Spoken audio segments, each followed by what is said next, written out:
9 দলের জোট গঠনে তৎপর এনসিপি গণ অধিকার পরিষদ। বিএনপি জামায়াতের বিপক্ষে শক্তিশালী অবস্থান তৈরির লক্ষ্য। মধ্যরাতে ঢাকা বিশ্ববিদ্যালয় ও ঢাকা কলেজের শিক্ষার্থীদের মধ্যে সংঘর্ষ, পরিস্থিতি পুলিশের নিয়ন্ত্রণে।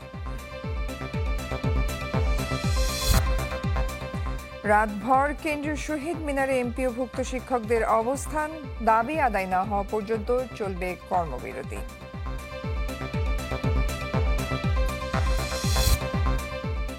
গুমে অভিযুক্ত সেনা কর্মকর্তাদের গ্রেপ্তারি পরোয়ানা, হেফাজতে থাকা 15 জনের বিরুদ্ধে আইনি ব্যবস্থা।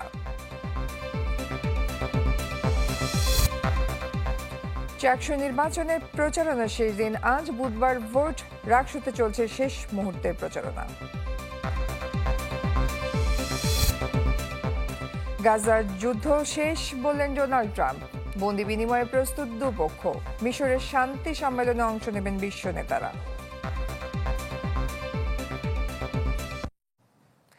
এনসিপি ও গণ অধিকার পরিষদ একীভূত না হলেও 9টি দল নিয়ে নতুন নির্বাচনী গঠনে জোর তৎপর তারা।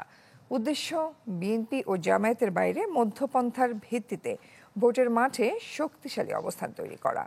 এই জোট প্রক্রিয়ায় আরও আছে এবি পার্টি, নাগরিক ঐক্য, গণসংহতি আন্দোলন এবং আসমরবের জাসদও। জোট প্রক্রিয়া এগিয়ে নিতে এরই মধ্যে কয়েক দফা বৈঠকও করেছে দলগুলো। আমরা একসাথে নিঃস্বার্থভাবে দেশের জন্য। নির্বাচনী জোটের চলমান রাজনীতিতে এনসিপি ও গণ অধিকার পরিষদ হঠাৎ একীভূত হওয়ার ঢেউ তুললেও থমকে গেছে তা।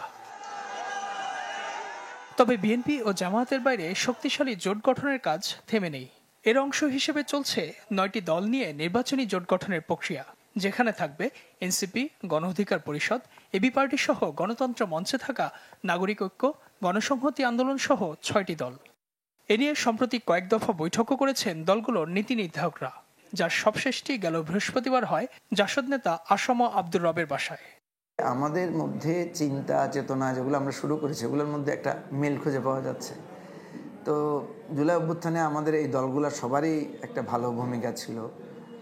তো এটা এই জন্য বলছি, যে কোনো একটা বড় কিছু করতে তো একটু সময় লাগে। বিএনপি বনাম জামাত এবং জাতীয়তাবাদী বনাম ইসলামপন্থী একটা বড় ধরনের সমীকরণ তৈরি হয়েছে। তো সেই সমীকরণের বাহিরে অন্য মধ্যমপন্থী আদর্শ কিংবা এই ধরনের যারা রাজনীতিটা করতে চায় কিংবা একটা রাজনৈতিক আলাদা সমীকরণ সেটা তৈরি করা যায় কিনা, সেটার জন্য মূলত আমাদের এই আলাপ আলোচনাগুলো চলছে। তবে বিএনপির সাথে যুগপৎ আন্দোলনে থাকা গণতন্ত্র মঞ্চ নতুন জোটে গেলে সমীকরণ দাঁড়াবে কি, দেখা দিয়েছে সেই প্রশ্ন। এরই মধ্যে এই মঞ্চ 142 আসনে এবং গণ অধিকার 50 আসনে ঘোষণা দিয়েছে দলের প্রার্থী। তবে 9 দলীয় জোটে গুরুত্ব পাচ্ছে আসন ভাগাভাগি। তারুণ্যের চিন্তা, জনগণের চিন্তাকে ধারণ করে আমরা যদি এই ফ্যাসিবাদ বিরোধী ঐক্যকে আমরা ধরে রাখতে পারি, তাহলে এই দেশের পরিবর্তন হবে। আমার কাছে মনে হয় না যে তফসিল ঘোষণার আগে কোনো ধরনের চূড়ান্ত সিদ্ধান্ত কোনো দল নিতে পারবে। আমাদের নির্বাচন কেন্দ্রের ভাবনা চিন্তার মধ্যে বিএনপি তো নিশ্চয়ই আমাদের চিন্তার অগ্রাধিকারের ভেতরে আছে, কিন্তু পাশাপাশি আমরা যে নদল বসছি নিজেরাও একটু কথা বলবো। অধিকাংশ রাজনৈতিক দল মিলে মানে এখনকার রাজনৈতিক পরিস্থিতি, গণভোট, নির্বাচন, পরবর্তী পথ চলা, বড় দাগের একটা বোঝাপড়াটা গড়ে তোলা যায় কিনা। ভিন্ন মতাদর্শের হলেও মধ্যমপন্থার ভিত্তিতে জোটবদ্ধ হতে চায় দল 9টি। চলতি মাসে আরো কয়েক দফা বৈঠক শেষে স্পষ্ট হবে নতুন জোটের রূপরেখা। এক ধরনের প্রাথমিক সম্মতি দেওয়া। ইজাজ শৌমিক, চ্যানেল 24, ঢাকা। দেশ কঠিন পরীক্ষার মুখোমুখি বলে মন্তব্য করেছেন বিএনপি মহাসচিব মির্জা ফখরুল ইসলাম আলমগীর।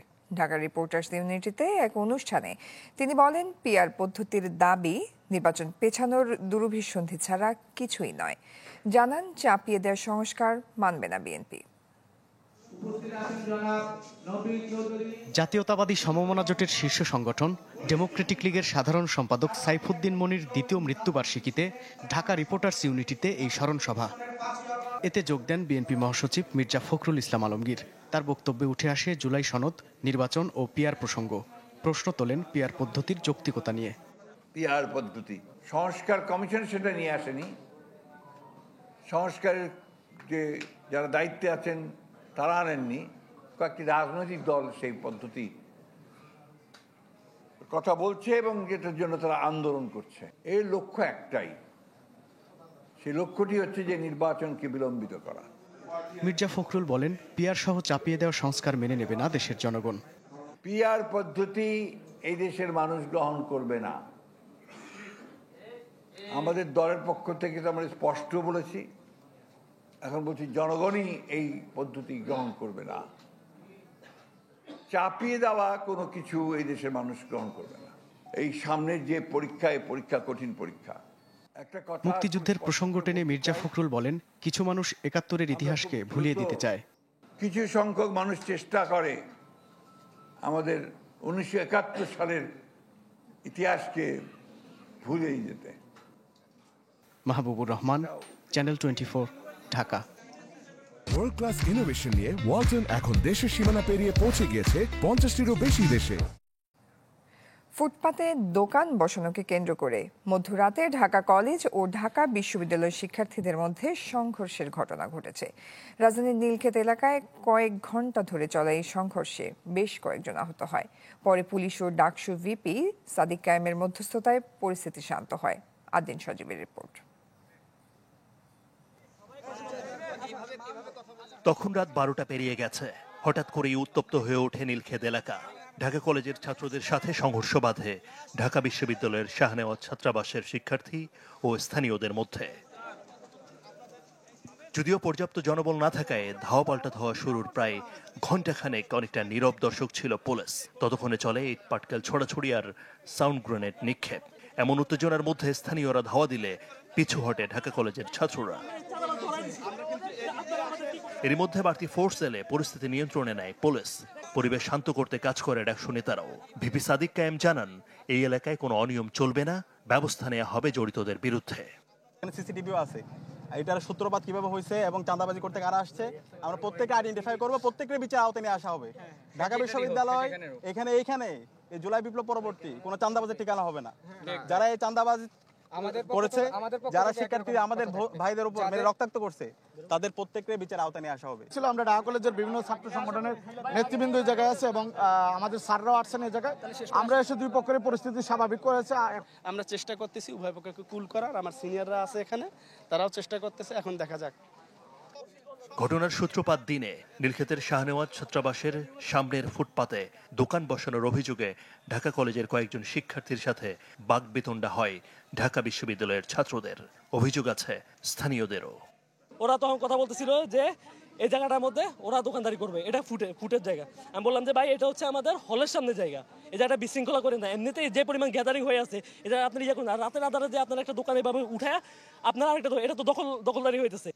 শেষ পর্যন্ত প্রায় 3 ঘন্টা পর রাত 3টায় পুরোপুরি শান্ত হয় নীলক্ষেতের পরিস্থিতি।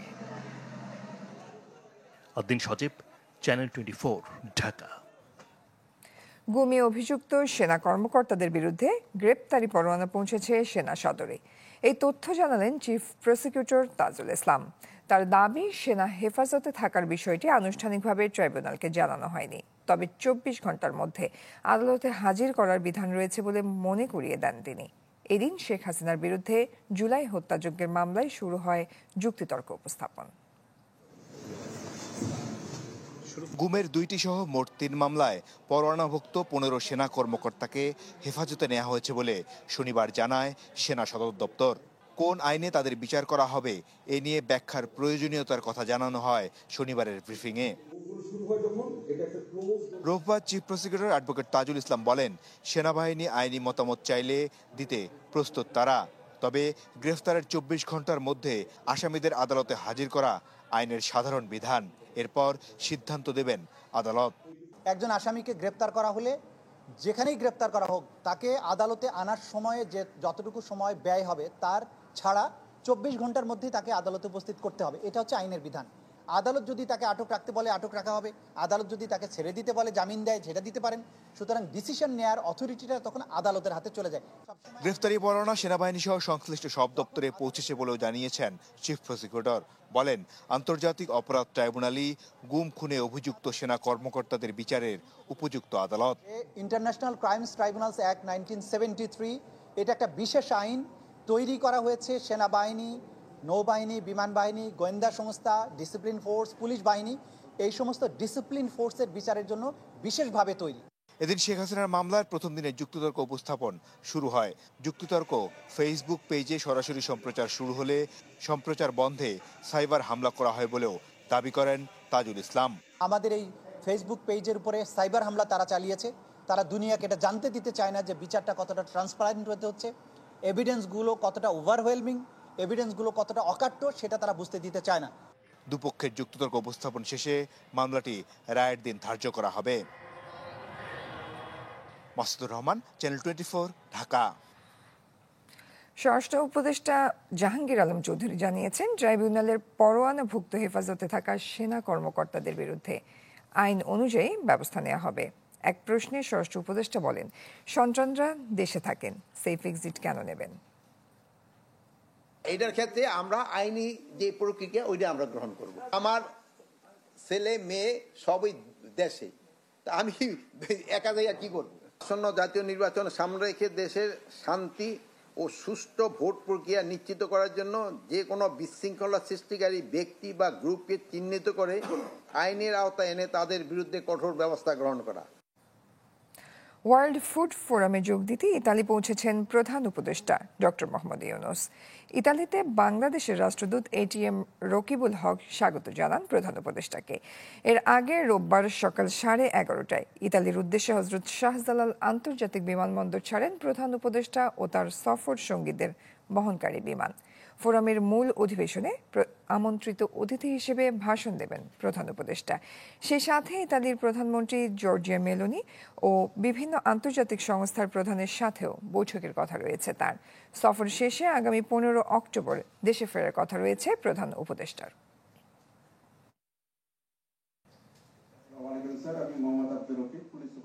জাতীয় নির্বাচনকে সামনে রেখে চট্টগ্রাম বিভাগের আইনশৃঙ্খলা বাহিনী ও সিভিল প্রশাসনের ঊর্ধ্বতনদের সাথে নির্বাচন কমিশনের এই মতবিনিময়।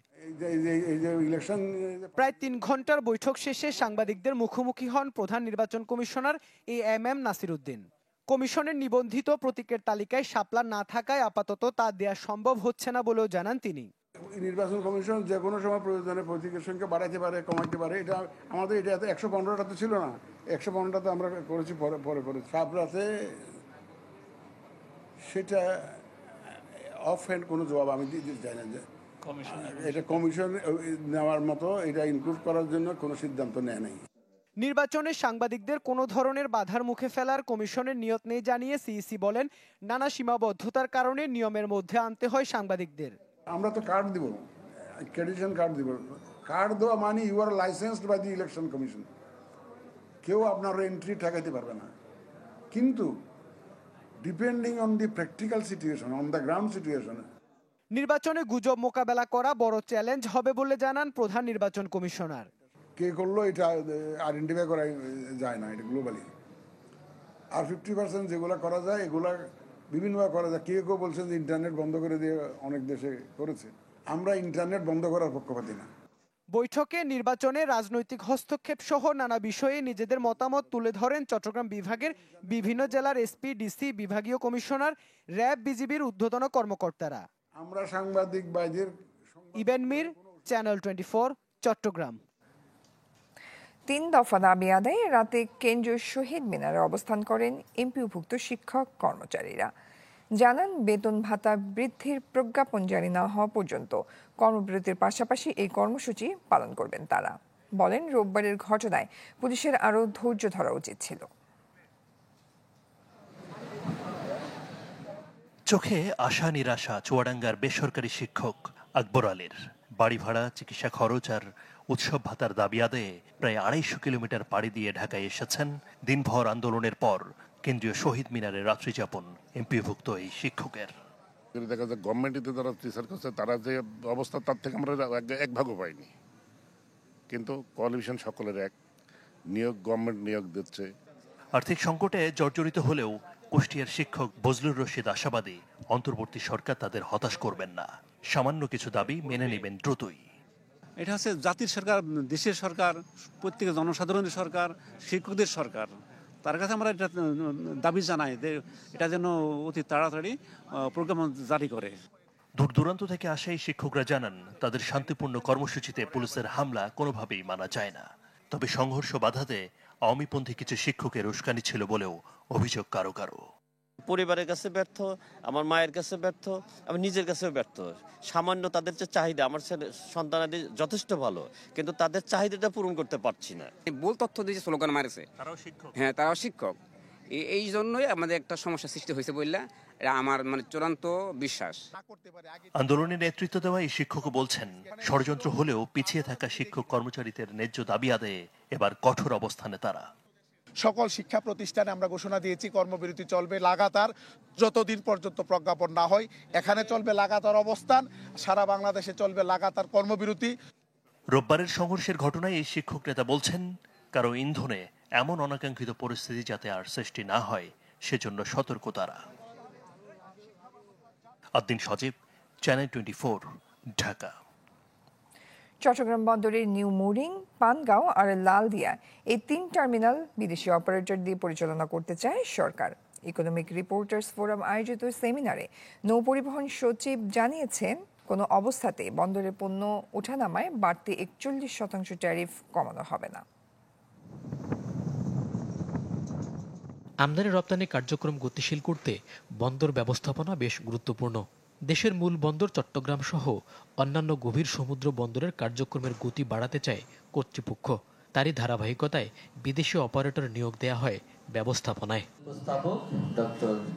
বিদেশি অপারেটর নিয়োগের মাধ্যমে অন্তর্বর্তী সরকারের আশা, বৃদ্ধি পাবে আমদানি রপ্তানি কার্যক্রম, গতিশীল হবে অর্থনীতি। সে ধারাবাহিকতায় আগামী ডিসেম্বরের মধ্যে নিউ মিরং সহ 3 বন্দরের পরিচালনা তুলে দেওয়া হবে বিদেশিদের হাতে। ইআরএফ আয়োজিত সেমিনারে নৌপরিবহন সচিব জানান, কোনো অবস্থাতেই পণ্য ওঠানামার বাড়তি শুল্ক কমানো হবে না। আমরা যখন চিটাগাং পোর্টকে যখন দেখি শিপিং মিনিস্ট্রি থেকে দেখি যে গত 50 বছরেই আরেকটা সিন্ডিকেট ওখানে। এখন আমরা ইন্টারন্যাশনাল অপারেটর যারা আছেন তাদেরকে আমরা দেওয়ার জন্য চেষ্টা করছি, এবং আমরা এটাও কিন্তু আমরা ডিসেম্বরের মধ্যে আমরা মোটামুটি 3টাই টার্মিনাল আমরা দিয়ে দিব। কারণ আমরা দেখেছি এগুলো যদি না দিই তাহলে আমার কোনোদিন পোর্ট ক্যাপাসিটি কোনোদিন বাড়বে না। সেমিনারে সমুদ্রগামী জাহাজের রপ্তানির সম্ভাবনা তুলে ধরে বক্তারা বলেন, তৈরি পোশাকের বাইরে অন্য খাতে কাঁচামাল আমদানিতে সুবিধা দিতে পারলে রপ্তানিতে পণ্য বৈচিত্র্য সম্ভব, যেখানে বেশ সম্ভাবনা রয়েছে জাহাজ শিল্পের। ইতোমধ্যে $20 কোটি ক্রয়াদেশ আছে জাহাজের। ফলে নীতি সহায়তার পাশাপাশি এই খাতে দরকার দেশি বিদেশি বিনিয়োগ। বাণিজ্য নীতিতে একটা বিরাট সমস্যা আছে, সেটা হচ্ছে যে বাণিজ্য নীতিটা কিন্তু আমরা রেডিমেড গভর্নমেন্টের বাইরে গেলে আমাদের যে নীতি আছে সেই নীতিটা রপ্তানিকে সাপোর্ট করে না। আমাদের কিন্তু 2030 সালের যে ট্যাক্স ওয়েভার এটা এখনো হয়নি। তো আমি সেক্রেটারি সাহেব এখানে আছেন শিপিংয়ের, ওনাকে বলবো যে এই বিষয়টা আপনি একটু দেখবেন। এ সময় নৌপরিবহন খাতে বড় সিন্ডিকেট রয়েছে বলে অভিযোগ করেন নৌপরিবহন সচিব মোহাম্মদ ইউসুফ। এখানে যে কত বড় সিন্ডিকেট কাজ করে এটা কিন্তু আপনারা হয়তো অনেকে জানেন না, এবং এখানে অনেক শ্রমিক নেতারও কিন্তু শত কোটি টাকার মালিকও আছে। মইনুল হাসান, চ্যানেল 24, ঢাকা। চট্টগ্রাম বন্দরের নতুন ট্যারিফ স্থগিত করতে হবে। অস্বাভাবিক ব্যয় বৃদ্ধির এই ট্যারিফ কোনোভাবেই আদায় করা যাবে না, এমন হুঁশিয়ারি দিয়েছেন বন্দর ব্যবহারকারীরা। ট্যারিফ বাড়ানোর প্রতিবাদে সর্বস্তরের ব্যবসায়ীদের সভায় তারা এই ব্যাপারে প্রধান উপদেষ্টার হস্তক্ষেপ চেয়েছেন। বলেন, সবার মতামতের ভিত্তিতেই চূড়ান্ত হতে হবে ট্যারিফ কাঠামো, বন্দর কর্তৃপক্ষ বা সরকারের মন গড়া নয়। চট্টগ্রাম বন্দরের ট্যারিফ বাড়ানো হয়েছে 41%, যা কার্যকর হতে যাচ্ছে 15 অক্টোবর থেকে। এই বর্ধিত ব্যয় পুষিয়ে নিতে চার্জ বাড়াচ্ছে শিপিং লাইন সহ বিভিন্ন পক্ষ, যা নিয়ে চরম উদ্বিগ্ন বন্দর ব্যবহারকারীরা। রোববার দুপুরে নগরীর একটি হোটেলে সরকারি এমন সিদ্ধান্তের বিরোধিতা এবং প্রতিবাদ জানাতেই এই আয়োজন।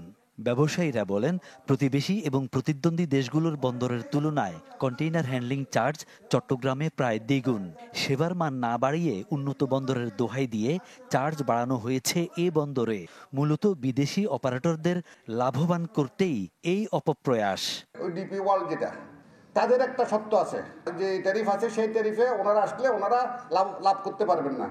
কাকে লাভ করতে গিয়ে আমার অর্থনীতিকে ধ্বংস করার এই প্রবণতা থেকে আমাদেরকে বেরিয়ে আসতে হবে।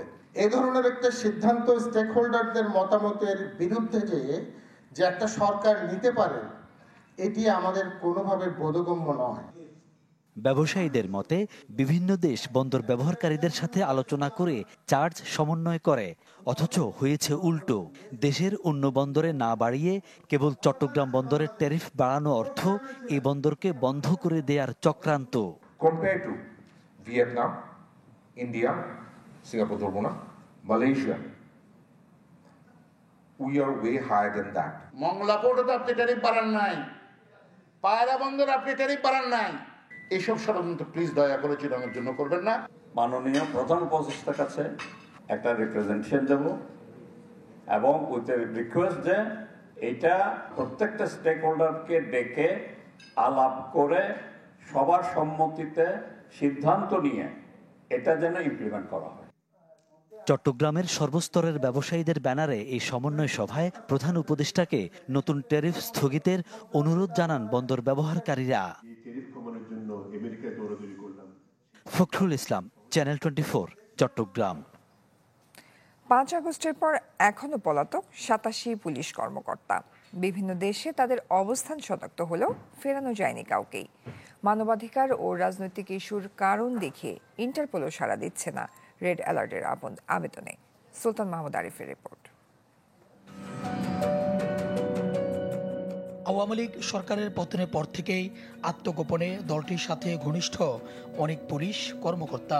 5 আগস্টের পর থেকে এখন পর্যন্ত পলাতক 87 পুলিশ সদস্যের মধ্যে রয়েছেন ডিআইজি, এসপি থেকে শুরু করে বিভিন্ন পর্যায়ের কর্মকর্তারা।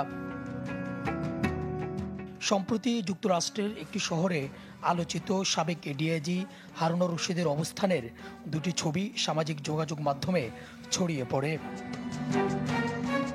পুলিশ সদর দপ্তরের তথ্যমতে সাবেক অতিরিক্ত আইজিপি মনিরুল ইসলামও আছেন যুক্তরাষ্ট্রে। সাবেক কমিশনার হাবিবুর রহমান অবস্থান করছেন যুক্তরাজ্যে, আর প্রলয় কুমার জোয়ারদার ও সৈয়দ নুরুল ইসলাম রয়েছেন ভারতে। তবে এত তথ্য জানা থাকলেও পলাতকদের দেশে ফেরানো অনিশ্চিত। রেড অ্যালার্টের আবেদন করা হলেও ইন্টারপোল সাড়া দেয়নি বলে জানায় পুলিশ সদর দপ্তর। আমাদের দেশে যে অপরাধ করছে তাদের দেশে হয়তোবা তাদের দেশে আইনের দৃষ্টিতে সে হয়তো অপরাধী না, সে হয়তো বা পলিটিক্যাল অ্যাসাইলাম হতে পারে। সেক্ষেত্রে ওদের আইন আবার তার হিউম্যান রাইটসটা দেখে। সেক্ষেত্রে আমরা আবেদন করলেই রেড নোটিশ জারিটা হয়তো সেক্ষেত্রে ওরা করে না। ইন্টারপোল তখন পার্টিকুলার সেই দেশে হয়তোবা জানায় যে দেশ থেকে আমরা আসামিরা আনতে চাই, তখন যেটা বললাম তখন হচ্ছে গিয়ে বাকি ফ্যাক্টরগুলো কাজ করে। এই জন্য হচ্ছে রেড নোটিশে আসামি আনা অনেক ক্ষেত্রে মানে যে কোনো রাষ্ট্রের জন্য একটু চ্যালেঞ্জিং। সরকারি চাকরির বিধি অনুযায়ী কর্মস্থল ত্যাগ বা আত্মগোপন শাস্তিযোগ্য অপরাধ। আইনজীবীরা বলছেন এদের ফেরাতে প্রয়োজন রাজনৈতিক সদিচ্ছা ও কূটনৈতিক উদ্যোগ।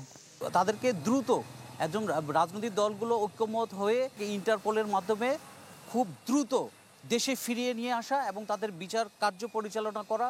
তারা তো অপরাধের সাথে জড়িত ছিল, তারা যদি এই ভয়ের যদি তারা অনুপস্থিত হয় তাহলে বাংলাদেশ পুলিশ অ্যাক্ট 1861 সেকশন 29-এ স্পষ্ট বলা আছে তাদের সর্বোচ্চ শাস্তির ব্যবস্থা করা হবে। এরই মধ্যে গত 7 আগস্ট স্বরাষ্ট্র মন্ত্রণালয় ডিআইজি থেকে পরিদর্শক পর্যায়ের 40 কর্মকর্তার পদক প্রত্যাহার সহ নেওয়া হয় বিভাগীয় ব্যবস্থা। পাশাপাশি বিতর্কিত ভূমিকার কারণে বাধ্যতামূলক অবসরে পাঠানো হয় আরও 55 জনকে। জুলাই গণ অভ্যুত্থানে ছাত্র জনতাকে গুলি এবং গুলির নির্দেশদাতা যারা রয়েছেন প্রশাসনের সেই সমস্ত ব্যক্তিদেরকে আইনের আওতায় আনা এবং পাশাপাশি প্রশাসনের যে সংস্কারের ধারাবাহিকতা চলছে সেটিকে পূর্ণতা দেওয়ার আহ্বান সংশ্লিষ্টদের। সুলতান মাহমুদ আরিফ, চ্যানেল 24, ঢাকা।